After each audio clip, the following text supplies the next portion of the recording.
presentar a nuestro orador del día, que le mando un fraterno abrazo, que lo aprecio mucho, lo quiero mucho y que tiene una capacidad tremenda para explicarnos todo su trabajo. Tiene la palabra Santiago. Gracias. Bueno, muy bien. Muchas gracias, presidente. Es un gusto para mí presentar al orador del día, porque a unos cuantos nos implica un gran respeto hacia su trayectoria. Y como es de orden, vamos a leer ahí algunos pasajes de su currículum, que es bastante frondoso y podríamos decir extenso, pero no menos interesante. Roberto nació en Montevideo en noviembre del año 1948. Para alegría del club, si se quiere, está casado con Claudia Rossi, otra socia del club, en un hecho que es hasta anecdótico, porque es la primera vez que dos socios del club contraen matrimonio. Antes no se podía, o algunas leyes se habrían ido habilitando, pero es un dato anecdótico y como para la prensa rosa está bueno destacarlo. Es licenciado en Administración y graduado en Marketing y Comunicaciones con un magna cum laude en la Universidad de California, en Estados Unidos. Tiene más de 40 años de experiencia en el sector administrativo y de marketing. También ha sido creador de carreras como la de gerente en turismo en la Universidad Ort y también la de técnico en turismo en el ITU, el Instituto Técnico Hotelero del Uruguay. Desde el año 2000 al 2004 ocupó el cargo de director técnico en el Ministerio de Turismo. Fue elegido por concurso. ¿Sí? Sus responsabilidades en ese cargo incluían el diseño de una nueva estrategia para promover al Uruguay, y bueno, resultado de eso se incluye la conocida campaña de Uruguay Natural, que vemos tan difundida y trabajada. Posteriormente, del 2004 al 2015, trabajó como gerente general del Instituto Uruguay 21 también, y entre sus responsabilidades, bueno, estaba la consolidación internacional de la imagen del país, así como la promoción de oportunidades, ¿sí?, que Uruguay ofrece para inversiones extranjeras y que tanto se sigue trabajando. Pero previo a eso, y previo a su incorporación al Ministerio de Turismo, había trabajado 25 años ya en Europa, Estados Unidos y África, como director regional de compañías internacionales. También fue consultor de Naciones Unidas, sobre todo en un proyecto destinado a modernizar la industria del turismo en la Federación Rusa en el Mar Negro. Y no era un capricho, sino que era más que nada para preparar la candidatura de Sochi como sede de los Juegos Olímpicos de invierno en el 2014. En su currículum él no lo incluye, pero me toca y me agrada seguirlo porque es un hombre muy activo en cuanto a términos periodísticos y a los artículos y libros que comparte. Y con grata sorpresa, de repente me encontré que había sido uno de los últimos en entrevistar o en hacer una entrevista bastante extensa a Henri Charrier, que algunos lo conocerán como Papillón, ¿sí?, que para mí es un personaje, tanto por la literatura como por su historia, que me llama mucho la atención. No en vano su biografía tiene más de 2 películas. Pero también a una Dolly Parton, a Atahualpa Yupanqui y algún que otro Rolling Stone, así que es más que interesante la vivencia y las experiencias o los puntos de contacto que ha tenido, muchos de ellos en Mallorca, donde se afincó durante mucho tiempo. En 2015 se retiró de su actividad profesional y en la actualidad, bueno, sigue escribiendo libros, artículos sobre temas de los más variados. En 2021 publica su obra, que es sobre la que hoy va a centrar su presentación, Pax Americana. Además, tiene una columna en Radio Sarandí, lo podemos escuchar dentro del programa Transformaciones, y comparte varias de sus historias, y esto es algo que creo, no sé si es efecto de la pandemia o no, varias de sus historias a través de Spotify, ¿sí?, en su podcast, que también lo pueden seguir y escuchar para los que quieran entretenerse también por ese lado. Así que bueno, presentado Roberto, un gusto, la tribuna es tuya, somos todos oídos. Bueno, muchísimas gracias, Santiago, porque la verdad no esperaba que leyeras todo. Pero bueno, quizá el tema de hoy sea interesante no solamente por el libro que acabo de publicar, sino por el concepto que encierra y por el título en sí. El título es Pax Americana. Mucha gente acá lo pueden ver, mucha gente me ha preguntado ¿por qué Pax Americana? Bueno, primero debo aclarar que no es un libro que intenta ser crítica abierta a los Estados Unidos, ni tampoco halagar y felicitarlos, sino son 8 historias que reflejan distintos episodios a lo largo de las últimas décadas, sobre todo después de la Segunda Guerra Mundial, y casi todos están basados en hechos reales. ficcionados algunos, otros son tal cual me lo relataron, tal cual sucedieron. Pero el hecho concreto, y esto es el motivo del título, es que yo me inspiré en la Pax Romana. La Pax Romana que impuso el emperador Augusto. ¿Y qué era la Pax Romana? Bueno, la Pax Romana era la Pax Imperium, era la paz en el imperio. Y Augusto, que era realmente, fue uno de los mejores emperadores que tuvo Roma, logró tener un periodo de paz de 200 años. Paz y seguridad en política y en comercio. Entonces, es un poco lo que ha hecho Estados Unidos, repito, desde la Segunda Guerra Mundial. La filosofía que ha seguido el gobierno de Estados Unidos ha sido mantener tranquilos a los vecinos y buscar aislar a los enemigos. Pero claro, esa política también requiere de un poco de cinismo, porque significa que, bueno, el que está conmigo es mi amigo, el que no está conmigo es mi enemigo. No hay que ser un enemigo actuante, sino que si no estás conmigo, sos un enemigo y te tengo que vigilar.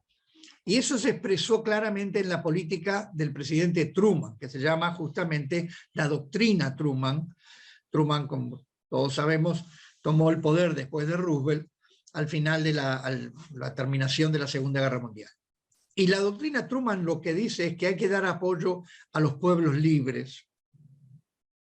Es un término muy vago porque hay algunos pueblos que realmente no son libres, pero sí lo son para la política exterior estadounidense.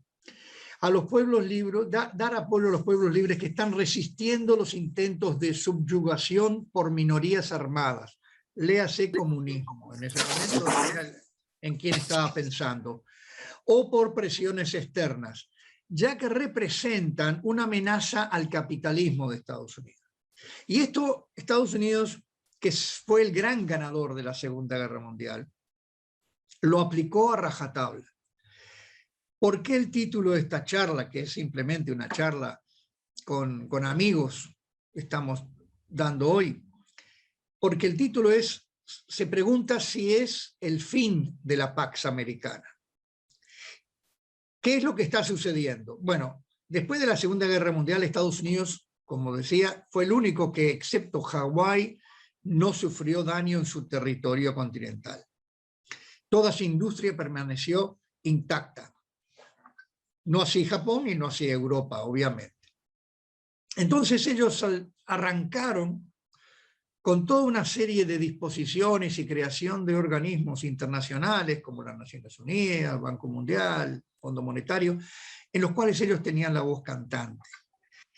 Y eso fue influenciando a la población, a los ciudadanos de Norteamérica.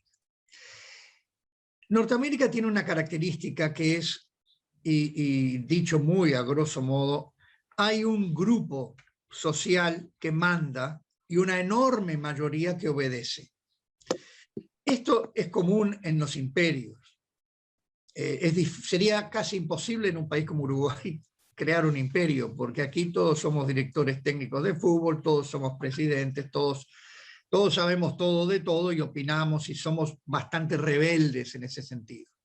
Sin embargo, tanto Japón, tanto la Alemania nazi, como Estados Unidos, tienen la característica de que su población, salvo la que está en las grandes ciudades y sobre todo en las costas atlántica y pacífica, que son los que tienen más contacto con el resto del mundo, el centro y el sur de Estados Unidos está muy aislado. Uno solo tiene que recoger un periódico de una ciudad como Kansas, por ejemplo, por decir una, y lee las noticias, y las noticias que ellos publican y las noticias que lee el pueblo son del condado, de la ciudad, del estado, y luego algunas de Washington, que para ellos Washington es el mundo, es el resto. No tienen mayor interés en lo que pasa. fuera de sus fronteras. Ellos lo que buscan es paz y seguridad para ellos, para tener una política tranquila y un buen comercio. Esto funcionó muy bien durante varias décadas, porque eran la potencia por excelencia, porque el rival que tenían, la Unión Soviética, también había sufrido enormes destrozos en Estados Unidos en la Segunda Guerra Mundial, y competían con Estados Unidos en cosas muy puntuales, como podía ser, y a través de espionaje, como podía ser la bomba atómica y luego la bomba de hidrógeno, que eran como la tarjeta de presentación de Estados Unidos. ¿Cuándo empieza a surgir problemas dentro de ese panorama que ellos controlaban, en el cual, por supuesto, América Latina estaba totalmente influenciada por Estados Unidos? Realmente empieza con la Guerra de Corea. La Guerra de Corea es un accidente que marca una división más compleja.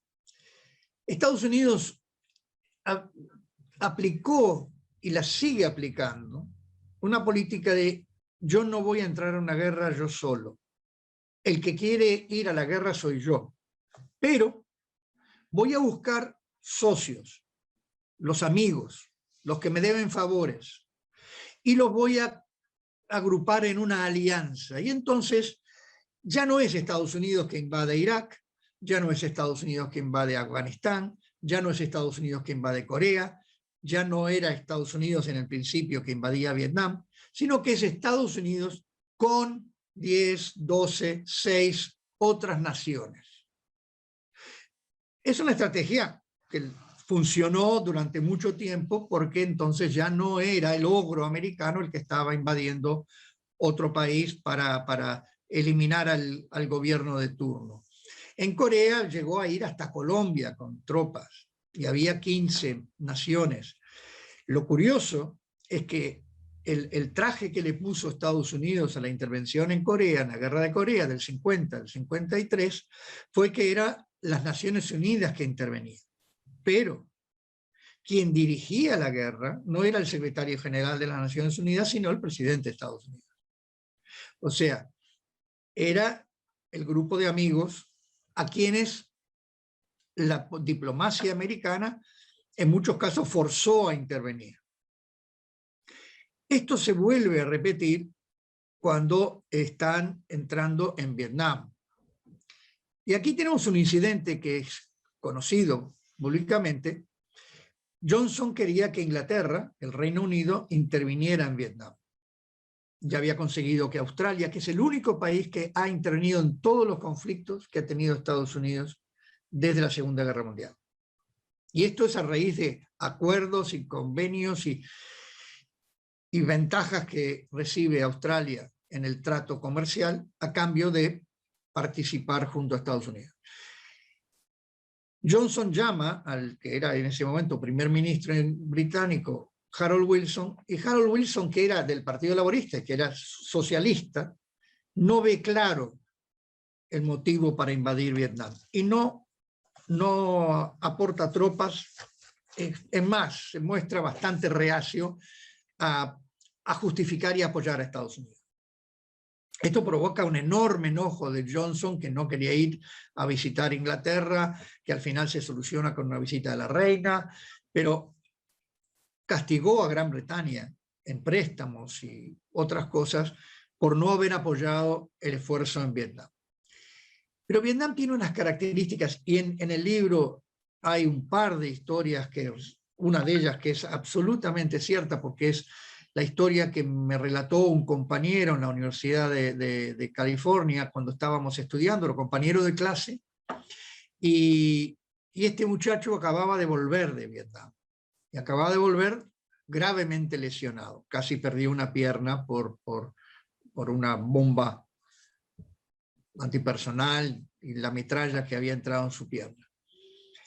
Y él me explicó algo que yo hasta ese momento, y viniendo de Uruguay, no tenía una versión muy manipulada, muy maquillada por las agencias de noticias, Associated Press, France Press,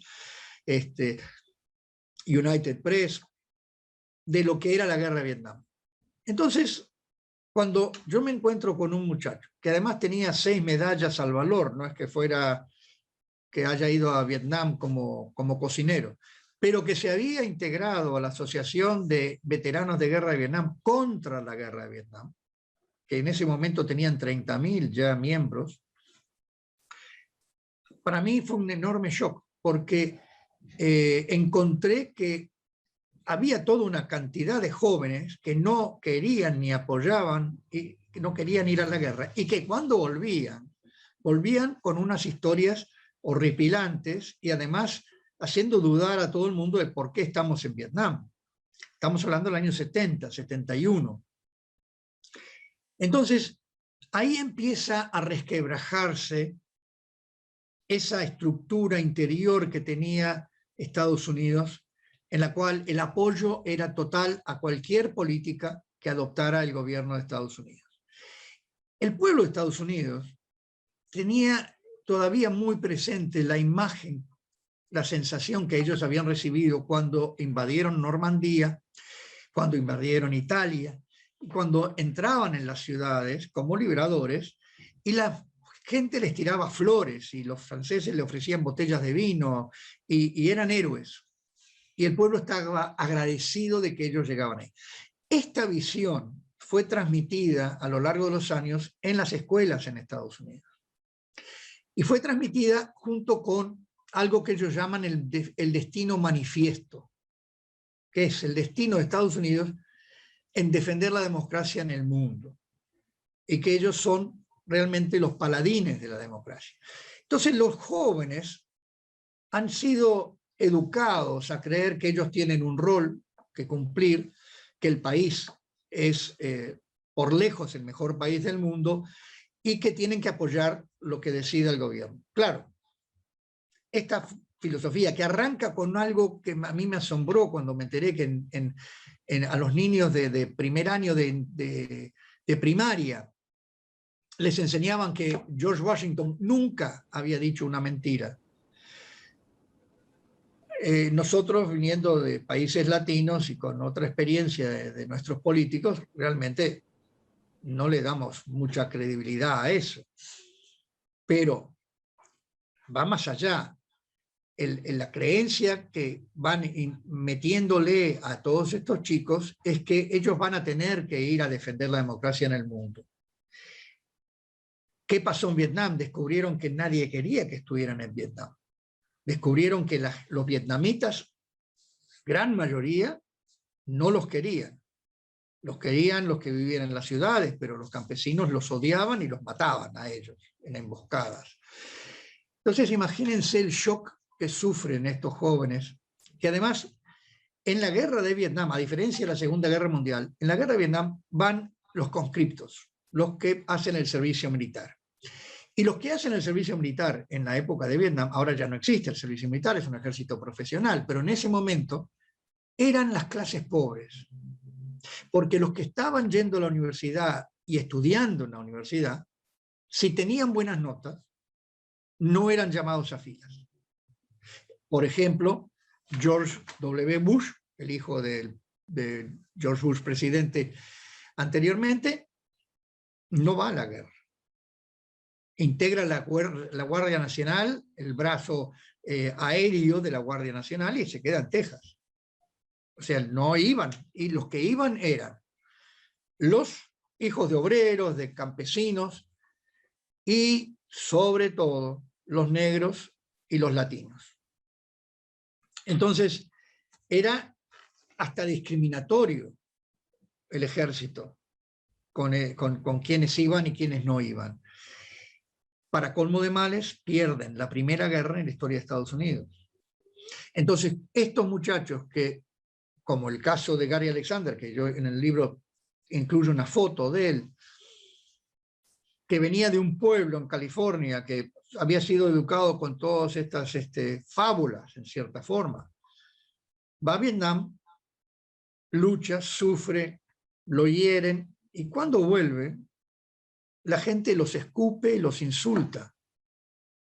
Y hay todo un grupo de los izquierdistas norteamericanos que, además de el insulto de haber perdido la guerra, hace conocer las atrocidades de la guerra y hace conocer por primera vez las atrocidades que cometen los soldados americanos en una guerra, cosa que evidentemente ha sucedido siempre como cualquier soldado que tiene que combatir, y hay veces que no sabe cuál es el enemigo. El Vietnam era el clásico caso en el cual pasaban caminando por un poblado y estaban los vietnamitas en sus campos de arroz, cultivando, y se agachaban y a veces los saludaban, y de noche ese mismo paisano era un guerrillero vietcong y le tendía una trampa, una emboscada y los mataba. Entonces ya no se sabía quién era quién en esa guerra, y eso es una invitación a cometer errores y cometer brutalidades. Yo les voy a contar un caso que me contó un amigo australiano que estuvo sirviendo en Vietnam. Ellos, el ejército australiano, tenía una política de ayuda sanitaria en Vietnam, sobre todo a las tribus de Montañar, que eran unas tribus, una etnia diferente a los vietnamitas que viven en las montañas, y que ellos sí peleaban del lado de Norteamérica y de Corea y de Australia y los pocos países que estaban combatiendo allí a Ho Chi Minh y a sus tropas comunistas del Vietnam del Norte. Ellos entraban a un pueblo y venían a vacunar contra la viruela, contra las enfermedades que atacan a los niños. Y vacunaban a los niños.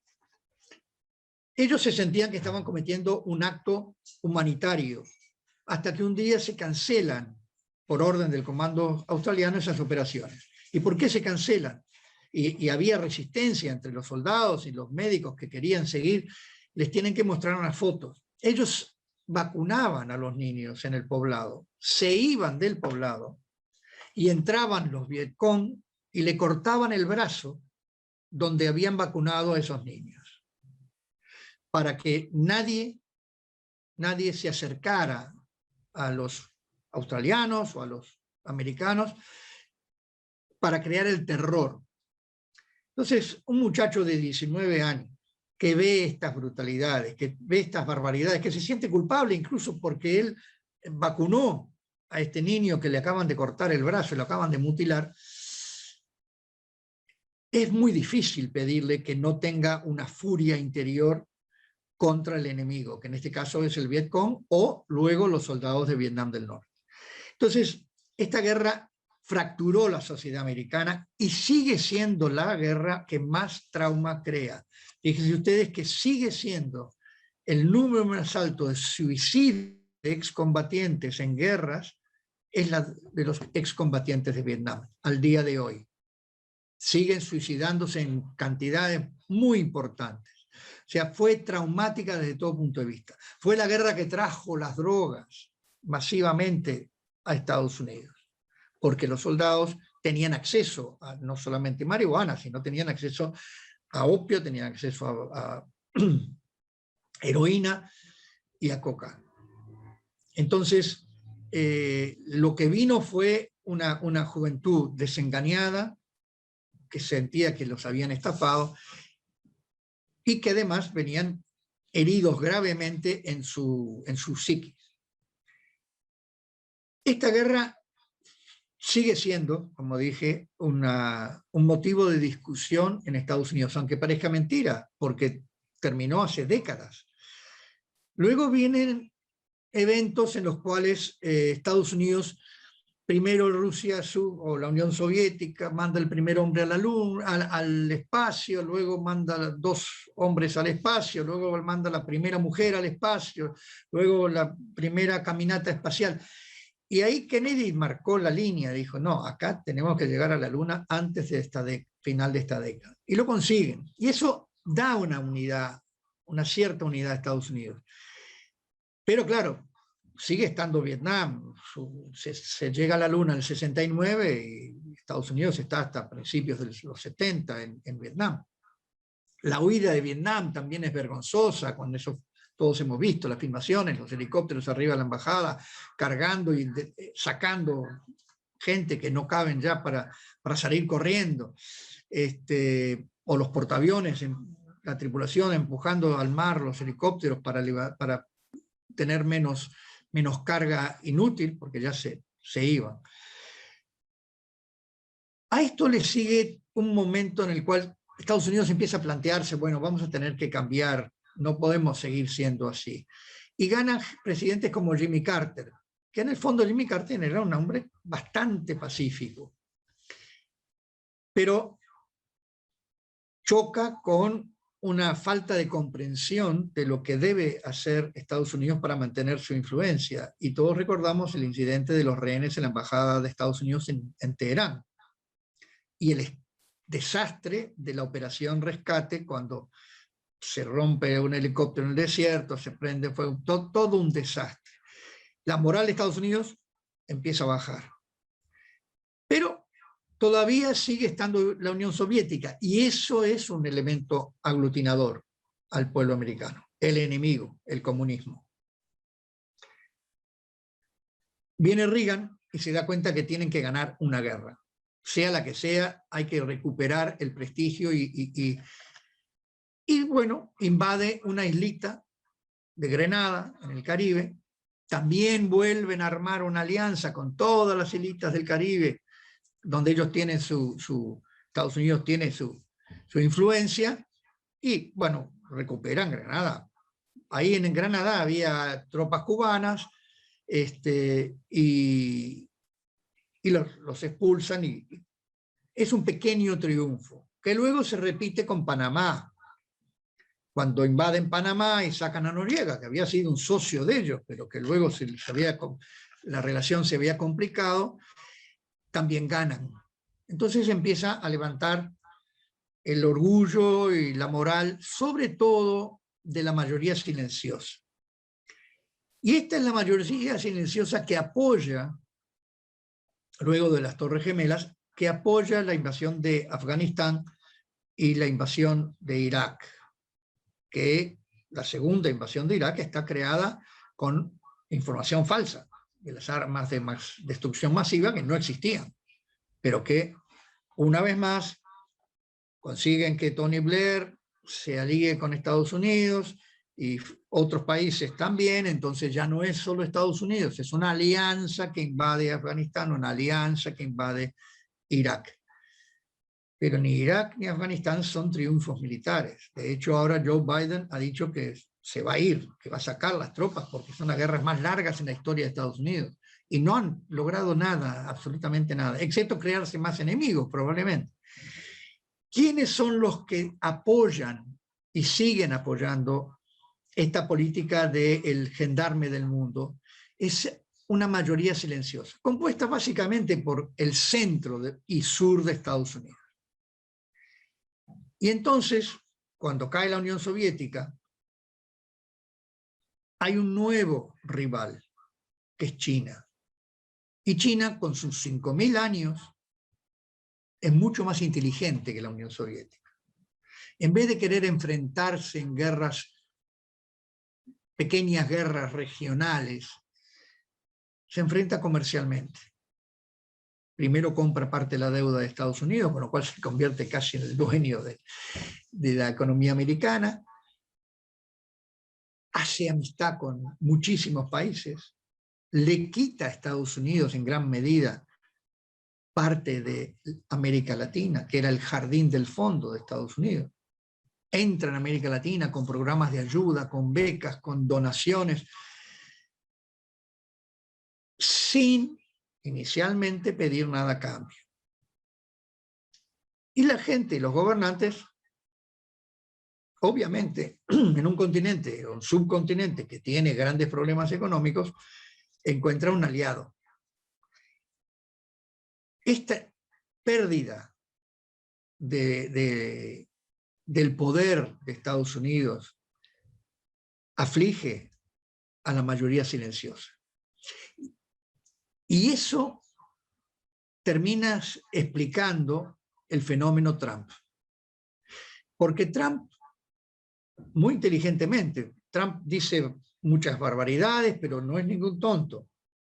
Interpreta el sentir de la mayoría silenciosa de Estados Unidos de esta masa de gente que está en el centro y sur de Estados Unidos, entiende cómo se sienten al verse que van perdiendo preponderancia, van perdiendo importancia en la economía mundial y en la estrategia y la expansión de China como rival muy difícil a vencer, que además militarmente China se está armando con equipamiento tan moderno y tan sofisticado como Estados Unidos. Entonces vota a un presidente que le dice, que le promete que va a recuperar el prestigio y que va a excluir a todos aquellos que no son genuinamente americanos. Y ahí empieza a buscar un enemigo externo, que es los inmigrantes, con el famoso muro que iba a construir, con los niños que tienen aislados de sus padres, etcétera, etcétera. Pero no es una locura de él. Recordemos que más de la mitad de los americanos lo votaron a Donald Trump y que casi sale reelegido, a pesar de que nosotros vemos cosas que él dice y que hace que nos parecen realmente fuera de lugar y no dignas de un presidente de Estados Unidos. Pero él es una fuerza y no hemos visto el final de Donald Trump. Es muy probable que vuelva a competir por la presidencia. Entonces, ¿cuál es el peligro más grande que tiene Estados Unidos? La división interna. Y con esto termino. La Pax Americana está amenazada, no tanto por China, porque ahí pueden llegar a acuerdos entre los dos. La Pax Americana está realmente amenazada por la lucha étnica y religiosa de los propios ciudadanos de Estados Unidos. El problema de Black Lives Matter, la vida de los negros importan. Todos estos crímenes, estos abusos policiales, todo el abuso hacia los mexicanos y centroamericanos, se va creando una gran grieta dentro de Estados Unidos que explota con el intento de toma del Capitolio, algo impensado en Estados Unidos, totalmente impensado. Yo hablaba con amigos americanos y decían, pero esto lo veíamos en otros países, pero nunca en Estados Unidos. Y donde se ve a gente portando la bandera de los Estados Confederados del Sur. Y ese es un tema que creo que es preocupante, quizá a largo plazo, pero los Estados Confederados del Sur, básicamente votantes de Trump, se sienten postergados. O sea, el peligro para la Pax Americana y para Estados Unidos está dentro de sus fronteras. Y eso es algo de lo que trato de explicar con historias y con casos, algunos novelados, otros absolutamente verídicos, en mi libro Pax Americana. Muchas gracias.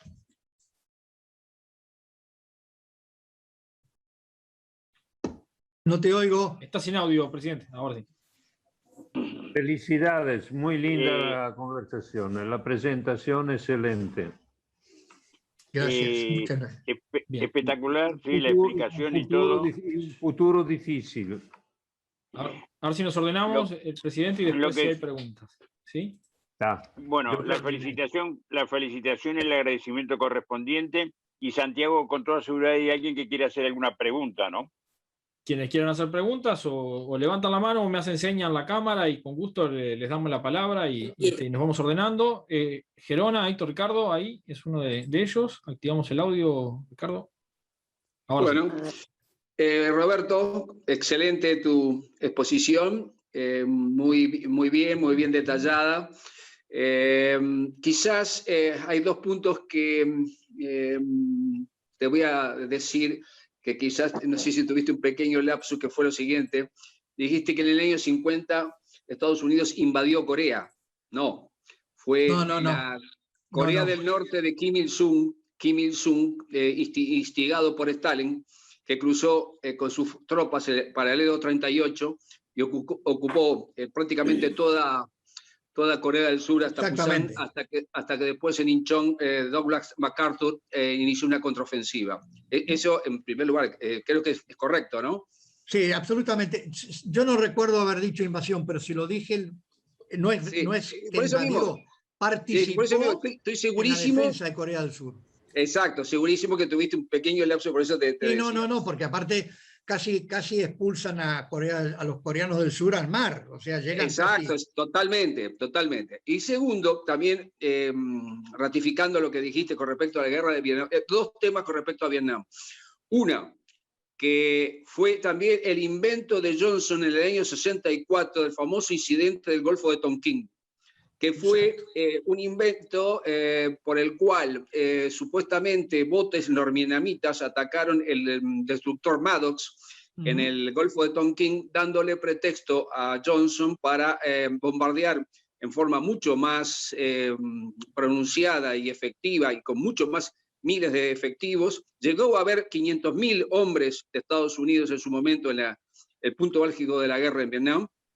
Y también te quería, muy importante también lo que dijiste, pero sobre todo desde el punto de vista de la guerra psicopolítica. Todo el tema de Vietnam siempre fue un tema también de una guerra psicopolítica. Es decir, cuando se inició la ofensiva del Tet a principio del año 68, eso fue una gran derrota táctica de Vietnam del Norte, porque no pudo ocupar las grandes ciudades, si bien lo hizo al comienzo de la ofensiva. Pero sí fue una extraordinaria victoria estratégica, psicopolítica, porque le hizo ver a la mayoría de la opinión pública americana que la guerra iba a ser muy larga, muy dura, muy cruel y de resultado muy incierto. Te quería decir eso y te felicito por el resto de tu charla. Totalmente de acuerdo contigo, Héctor. Fíjate que la guerra de Vietnam es la primera guerra y la última guerra en la cual la prensa puede participar libremente. Es la primera guerra en colores y es la primera guerra en la cual la prensa no se le dio órdenes ni se les controló. Entonces la prensa se dispersó y se introdujo y los periodistas podían ir con las patrullas y luego mandar las filmaciones sin ninguna censura.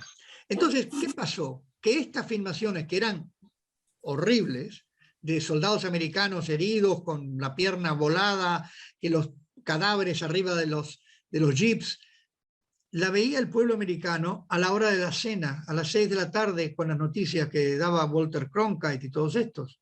Entonces estaban cenando, pensando que Vietnam era una guerra que iban a ganar fácilmente, y de golpe y porrazo se encontraban en colores, con americanos muriendo, llorando, gritando, y eso fue un shock enorme. Y luego las mentiras que le dijeron los generales, empezando por William Westmoreland, al Congreso. Perdón, se desactivó ahí el audio. No se escucha. Sí, sí, decía, eso fue horripilante para el público americano el ver en su casa, en el living de su casa, mientras cena, lo que era una guerra. Y lo veía hasta en colores. Pero luego se descubren las mentiras de los militares, como William Westmoreland, que mintió al Parlamento y que mintió a Johnson. Y acababa de decirle que prácticamente iba a ser un paseo. Si le daban más soldados y más armamento, esto era un paseo. Y viene, como tú muy bien dices, Héctor, la ofensiva del Tet, en el cual casi los echan.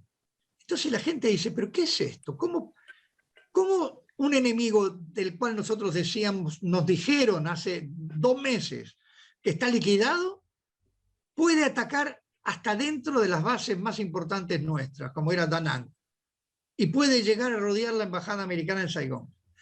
Eso fue un despertar, de que ahí les estaban mintiendo, les estaban engañando, y que la guerra no era fácil, no se iba a ganar fácilmente, y que iba para largo, como tú muy bien decís.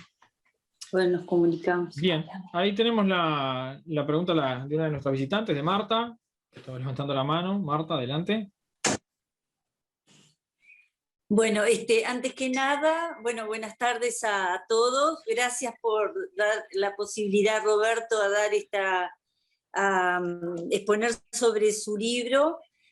Y sería buenísimo además que se difundiera en el sentido de que en tan poco, lo que me maravilla es que en tan poco tiempo se haya expuesto sobre todo lo que significa Estados Unidos, que es un país para el mundo vital para la paz mundial,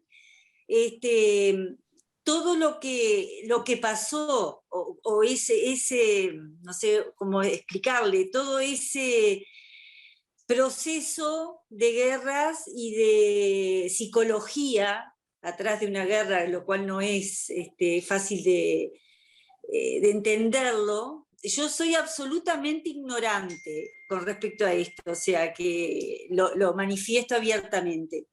A mí hay una cosa que siempre que no se habló acá, y sí me interesó, nunca entendí muy bien, con respecto a Obama, que no se habla del tema, ¿cuál fue el motivo? ¿Por qué se llegó a darle a él el premio Nobel? Capaz que es una pregunta tonta, pero me gustaría que Roberto me explicara, o sea, ¿por qué ese premio Nobel a un país? Y yo no digo por Obama, que puede haber tenido toda la buena intención, pero a un país que, yo lo voy a decir abierta, o sea, que ha manipulado y que tendría, él uniéndose, tendría la posibilidad de lograr pacificar más este mundo. El otro día inclusive vi todo el proceso en Irak, el brasilero, que hay un brasilero que muere en la guerra de Irak, capaz de George. Él era el número 2 de Kofi Annan en las Naciones Unidas, sí. Exacto. Lo llamaban el pacificador, porque lo mandaban para negociar la paz en distintos sitios. Es muy interesante eso. Bueno, pero yo medio entreverado, discúlpenme, estoy como en una charla entre amigos, como dijo Roberto al principio. La opinión sobre Obama, ¿cuál es tu opinión? Y capaz que otro me puede... Bueno, Obama fue elegido primer presidente negro y creó unas enormes expectativas. Lo que pasa es que, evidentemente, Obama solo no podía hacer todo. Obvio. Y el Congreso le vetó muchos proyectos que él hubiera querido sacar adelante. O sea, hay que entender que es una democracia. Entonces, el presidente puede tener las mejores intenciones, pero muchas veces el Congreso, si es además del partido opositor, le frena iniciativas. Yo creo que Obama se frustró bastante en sus 2 mandatos. Y creo que si algún día Michelle se presenta, puede salir elegida presidente, pero va a actuar diferente. Creo que va a actuar con más firmeza. Obama quería dar la imagen de muy conciliador, y a veces en la política hay que ser un poco más firme, ¿no? Ahora, Estados Unidos, ¿por qué le dieron el premio Nobel a Obama? Bueno, yo me lo pregunté también, porque apenas había asumido como presidente, pero los premios Nobel tienen muy poca, la verdad, le han dado premio Nobel de la Paz a cada uno, que para mí es un ejercicio de política interesada por algún motivo, porque no tiene sentido que una persona que gana las elecciones y al poco tiempo le dan un premio Nobel de la Paz. No sé, también se lo dieron a Kissinger y al negociador vietnamita. Bien. No lo sé. Bien. ¿Alguna otra pregunta? No, estoy mirando acá Jorge, sí, te veo ahí. El audio vamos a activarlo. Ahí. Ahora sí. Gracias, Roberto. Interesantísima la exposición, muy además testimonial, o recogiendo testimonios verídicos y de cerca, y dándonos un pantallazo de que Estados Unidos es la democracia que hemos tenido como ejemplo, pero está sufriendo los embates del desgaste de sus principios fundamentales. Hoy por hoy encontramos, y quisiera que tú eso me lo pudieras analizar con un poco más de detalle, dos Estados Unidos totalmente enfrentados. El que tú dijiste de Trump, que representa esa formación histórica de Estados Unidos, de alguna manera traducida hoy a ese intento de mantener una preponderancia que ya no tiene, y el Estados Unidos de hoy, un partido demócrata que también está desdibujado, en el cual el socialismo insólitamente está entrando por la ventana. Entonces, ¿qué va a hacer Estados Unidos en los próximos tiempos, según tu visión? Bueno, es una buena pregunta. A mí me preocupa que Estados Unidos haya elegido a un presidente tan mayor. Sí. Yo no quiero ser pájaro de mal agüero, pero no sé si llega Biden a cumplir los 4 años, porque además tiene una salud un poco frágil. ¿Quién asume? Bueno, asume una señora con relativamente poca experiencia, y este es el gran problema de Estados Unidos, cuando asumen presidentes como Carter, por ejemplo, que no tienen ninguna experiencia en lo que tiene que ser política exterior. Desconocen lo que es el mundo. Y van a veces con la mejor intención y meten la pata trágicamente. Esta señora, Kamala, tiene ideas, primero, muy claramente socialistas, y además es de color, con lo cual ya tiene muchos enemigos dentro de Estados Unidos. No sé qué respaldo va a tener, pero seguramente va a querer hacer una presidencia muy diferente de lo que hemos visto hasta ahora. Y eso agrega al problema del futuro de Estados Unidos. Y yo no toco con liviandad el tema de la división de Estados Unidos. Ojo, es el 50% de la población de ese país que apoya o apoyó a Trump. El 50%. Y voy a decir un disparate para muchos, pero tampoco en un futuro, no inmediato, pero tampoco descarto un movimiento secesionista del sur de Estados Unidos, que todavía tiene la espina clavada de cómo el norte, cómo la Unión los trató cuando se rindieron, perdieron la Guerra Civil Americana, la forma en que abusaron de ellos, les quitaron todo lo que podían quitarles, los condenaron a una especie de pobreza y castigo permanente, que Lincoln evidentemente no tenía en mente eso, pero que claro, lo asesinaron y los que vinieron detrás venían con sed de revancha.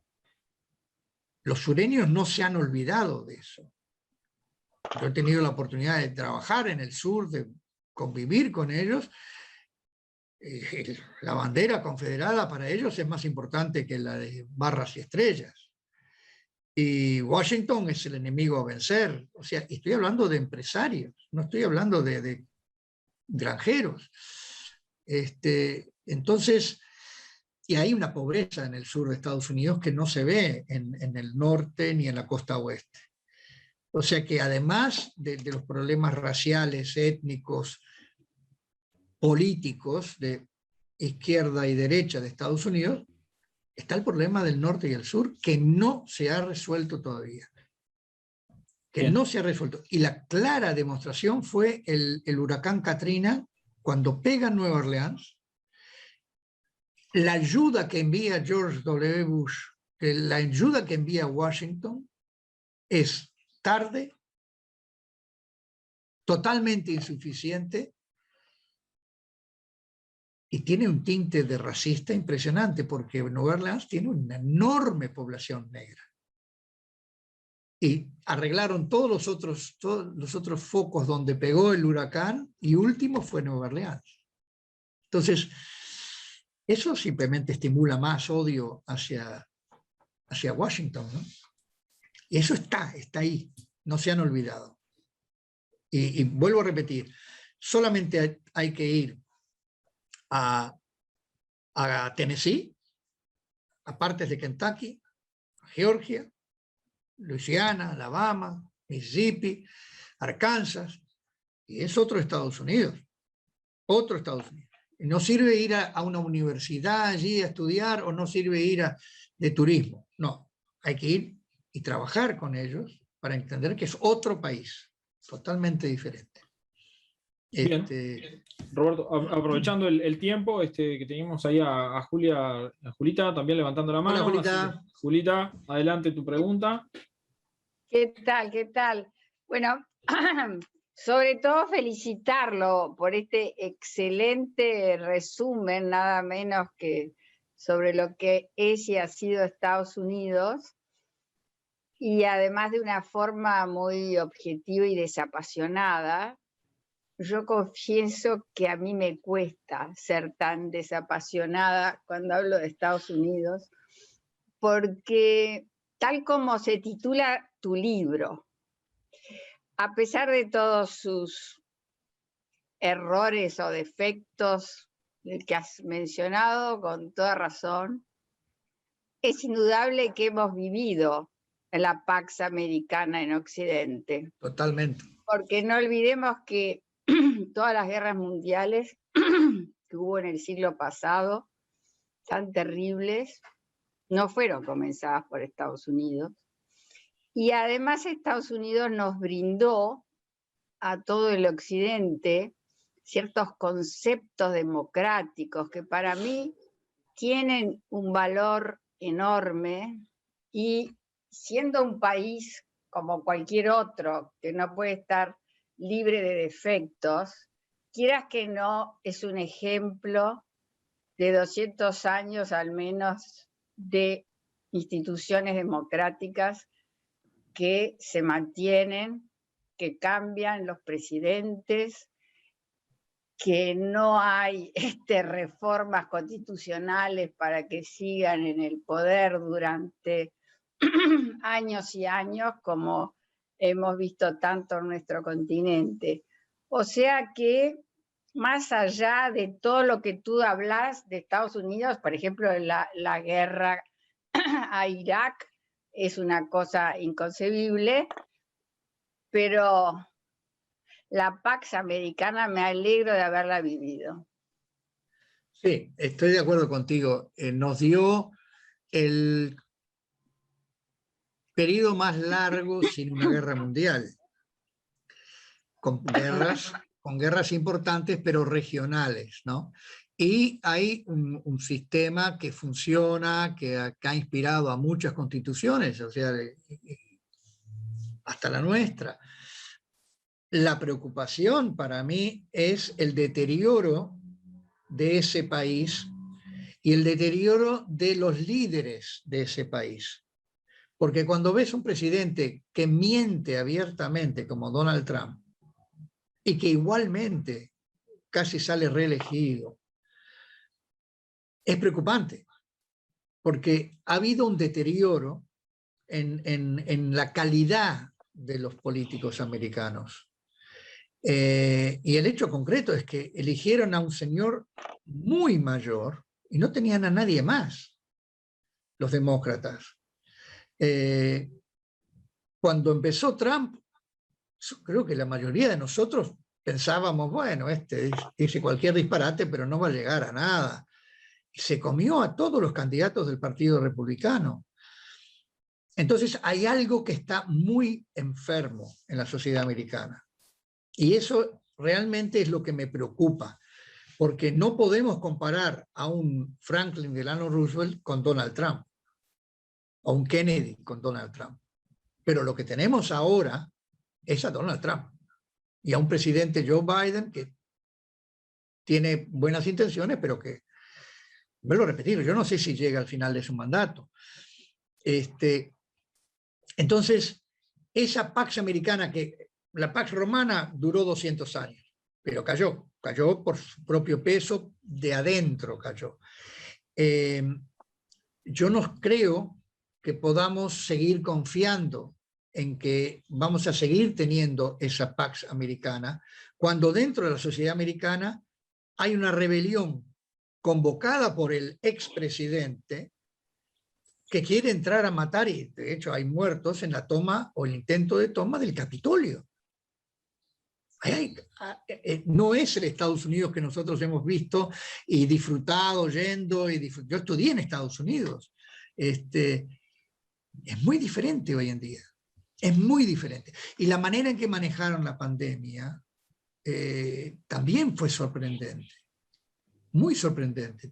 Todo el mundo pensaba que el país que la iba a manejar mejor era Estados Unidos. No lo fue. Y murieron miles de norteamericanos que quizá podrían haberse salvado si se hubiera manejado más eficientemente. Entonces, esa Pax Americana, Julita, que nosotros por suerte disfrutamos, está peligrando. Y ese es el motivo, digamos, de la charla y del libro, ¿no? Una advertencia. Tenemos ahí... Sigo con tu preocupación, pero sin embargo soy capaz de apostar alguna ficha que los anticuerpos democráticos de Estados Unidos puedan hacer que no se venga la hecatombe. Ojalá. Bueno, yo creo que todos queremos eso. O sea, yo creo que es el deseo de todos, lo cual creo que es sano que sea así. Y agradecidos también, pero no podemos dejar de ver peligro para intentar ver cómo se soluciona y se evita algo que puede ser mucho peor, ¿no? Bien. Presidente, tengo ahí como Sí. dos en las gateras, dos en espera. Tengo a Liz, que es una de las visitantes. No tenemos su cámara acá. Y después, no sé, Víctor Hugo, ¿tenías también una pregunta o estoy confundido? Hoy les permito hacer Usted dispone. pasarle la horita 5 minutos más, Bueno, porque esto está bien, muy interesante. bien. Y no podemos... Víctor Hugo, ¿tú tenías una pregunta? Bueno, no me escucha. Vamos con Alice entonces, que era la otra persona que tengo ahí. Alice. Hola, muchas gracias Roberto, divino tu exposición, muy buena. Y la pregunta que haría, según tu visión, bueno, en un futuro y retomando la última etapa que tú estabas hablando de Estados Unidos, el tema de Trump, ¿cómo ves en un futuro próximo, y bueno, y también con el tema de la vicepresidenta, el hecho de que pueda cambiar la geopolítica internacional, sobre todo de las Américas, inspirados un poco en el tema de China? Bueno, ahí Estados Unidos se durmió, claramente. Yo viví personalmente toda la introducción de China en nuestro país. Yo estaba en Uruguay 21, en el momento en que China era el cliente número 15 en importancia, en volumen de importaciones y exportaciones. Hoy es el número 1, y no hace tantos años. Ellos muy hábilmente vieron que Estados Unidos tenía luchas internas y descuidaba América Latina. Y ellos a la vez vieron que en América Latina había lugar para desarrollo y para invertir, sobre todo invertir en obras. Lo intentaron primero en África. En África ellos no tenían los mismos intereses que tienen con América Latina. Ellos querían asegurarse suministro de minerales, y entonces fueron a los países donde se encuentran estos minerales y les ofrecieron construir ferrocarriles que atravesasen el continente africano y llevasen los productos minerales a los puertos del Océano Índico, donde iban a cargarlos en barcos chinos y los iban a llevar a sus puertos. Y lo hicieron. Lo hicieron, invirtieron millones y millones y millones de dólares para hacerlo. Pero ellos tenían una visión de una política a largo plazo. China todo lo hace a largo plazo. Con América del Sur, evidentemente tenía muy poco contacto. El primer embajador comercialmente activo tuve el gusto, no me acuerdo el nombre, pero tuve el gusto de tenerlo. Había estado en México y luego vino a Uruguay en el año 2005, 2006. Una bellísima persona, muy inteligente, y charlamos mucho con él. Y él me explicaba que el interés de China, a diferencia de África, que era sacar materia prima, ellos querían invertir, querían grandes inversiones, porque era una forma de poder poner un pie en un continente que hasta ese momento estaba vedado a ellos. Y la mejor manera, en vez de como hizo la Unión Soviética, que intentó estimular los movimientos guerrilleros y la revolución. Perdimos ahí, Roberto. Sí, ahora sí. A diferencia de lo que había hecho la Unión Soviética, que había apostado a los movimientos guerrilleros para desestabilizar el continente y colocar sus gobiernos predilectos en el poder, China optó por invertir y crear una relación comercial indestructible, porque si ellos te construyen represas, van a manejar parte de las represas. O sea, ellos cambiaron el enfoque y dijeron, no, vamos a entrar a construir y a colaborar de tal forma que los gobiernos sientan que tienen un aliado a quien recurrir y que no les va a estar queriendo cambiar el gobierno. Los chinos, como decía Deng Xiaoping, gato blanco, gato negro, lo importante es que case ratones. Ellos no les importa el color del gobierno, ellos lo que les importa es tener buenas relaciones con ese gobierno. Entonces ellos han ido introduciéndose. Hicieron una política muy inteligente los primeros años, este embajador que me gustaría recordar el nombre, ofrecieron un programa de becas, dieron docenas de becas en Uruguay, de todo tipo, a gente que quería estudiar, hacer 2 meses, 1 mes en ingeniería, en construcción de barcos, de todo. Recuerdo que había uno que fue y que era para criar caracoles. Todo pago, de primera. Introdujeron en la sociedad y en el empresariado uruguayo toda una serie de personas que simpatizan con China a raíz de cómo los trataron y lo que vieron y lo que aprendieron, y que entienden cómo comerciar con China. A mí me dieron una beca de 1 mes, que fui a la Academia Nacional de Administración Pública de Beijing. Y el argumento era que ellos querían que nosotros entendiésemos cómo se negocia con un chino, y que los chinos entendiesen cómo se negocia con un latinoamericano. Que entendiésemos todas las formas, los protocolos, etcétera, etcétera, etcétera. Fue fascinante, fue realmente fascinante. Y luego empezaron a venir empresarios chinos. Uno de nuestros problemas era que cuando le planteábamos proyectos nuestros, por ejemplo, de ferrocarril, los chinos me decían, pero son pocos kilómetros. Nosotros queremos proyectos de 2.000, 3.000 kilómetros. Ellos siguen empujando y empujaron muchísimo el tren que vaya de Santos a Arica o Antofagasta. Ellos quieren hacer un tren que cruce Sudamérica. Bueno, sin duda daría Roberto, daría para seguir. Así que, presidente, hemos excedido con toda seguridad. Además, es un calor tan brutal. Eso es una colonización económica, de tal manera que es 2 cosas: colonización económica, y lo otro, que pido que la salud del presidente de Estados Unidos siga. Porque sí, como médico lo miro y vos sabés que a pesar de la edad que tiene, está muy bien. A lo mejor es de chasis, ¿no? Pero bueno, muchas gracias, Roberto. Muchas gracias a toda la familia Rotaria. Discúlpenme, pero era tan brutal esta conversación que nos pasamos, que no es lo habitual. De tal manera que vamos a hacer el honor a los pabellones Nacional y Rotario.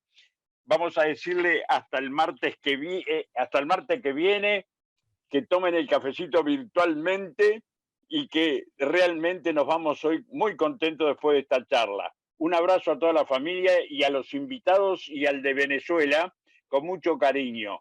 Hasta el martes que viene, un beso grande a toda la familia. Chau, chau.